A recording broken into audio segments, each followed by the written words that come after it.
ಘಟನೆಗೆ ಸಂಬಂಧಪಟ್ಟಂಗೆ ಈಗ ದಿನೇಶ್ ಗುಂಡೂರಾವ್ ತಮ್ಮನ್ನು ಭೇಟಿಯಾಗಿದ್ರು. ಸೊ ಏನು ವಿಚಾರಗಳು? ಮಂಗಳೂರಲ್ಲಿ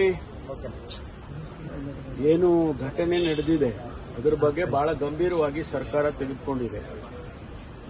ಯಾವುದೇ ಮುಲಾಜಿಲ್ಲದೆ ಯಾರನ್ನೂ ಹೊರತುಪಡಿಸದೆ ನಾವು ಕ್ರಮ ತಗೊಳ್ತೇವೆ.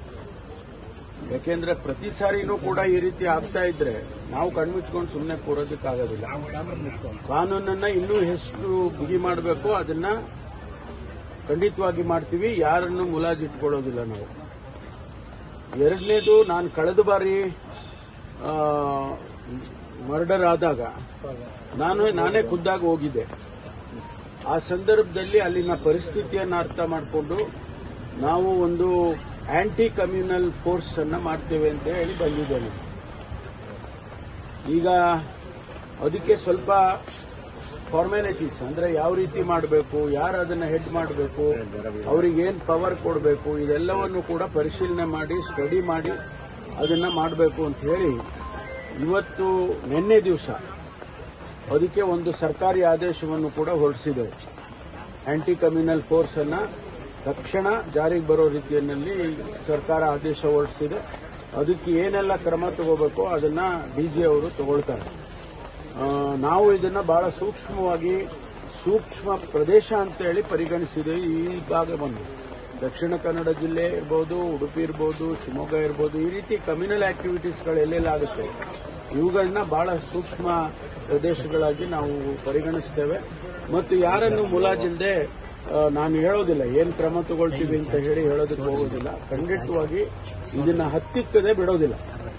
ಈ ಏನು ಕೋಮು ಗಲಭೆಗಳಾಗ್ತಾ ಇದೆ ಅಥವಾ ಯಾವುದೇ ಈ ರೀತಿ ಉದ್ದೇಶದಿಂದ ಕೊಲೆಗಳಾಗ್ತಾ ಇದೆ ಅದನ್ನ ಹತ್ತಿಕ್ಕದೆ ಬಿಡೋದಿಲ್ಲ ಸರ್ಕಾರ. ಯಾವ ಮುಲಾಜಿಲ್ಲದೆ ಕೂಡ ನಾವು ಕ್ರಮವನ್ನು ತಗೊಳ್ತೀವಿ. ಸರ್, ಹಿಂದೆ ಕೂಡ ಉತ್ತರ ಬರ್ತಿರುವಂತದ್ದು ಯಾಕೆ ಪದೇ ಪದೇ ಯಾಕೆ ಆ ಪ್ರದೇಶದಲ್ಲಿ ಆ ರೀತಿ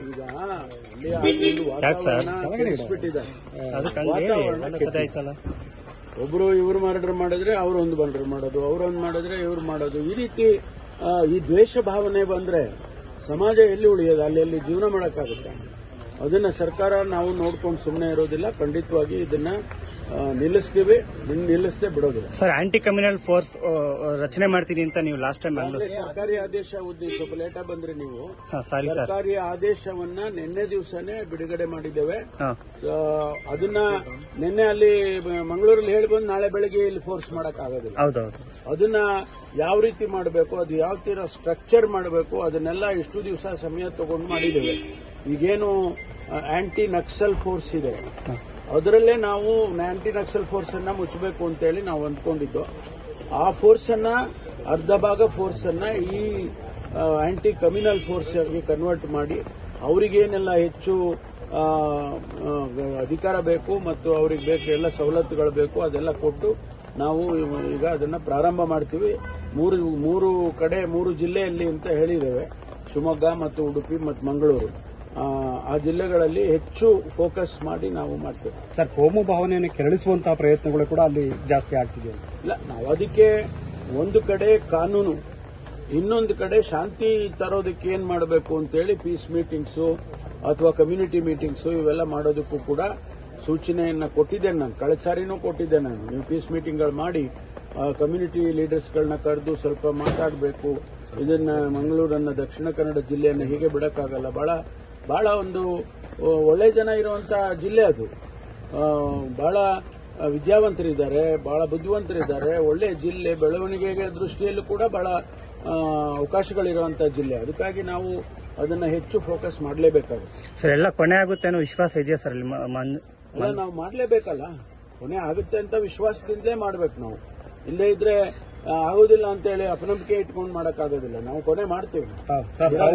ಪೊಲಿಟಿಕಲ್ ಲೀಡರ್ಸ್ ಯಾಕಂದ್ರೆ ಪ್ರತಿಗಳಿದೆಯಾ ಸರ್?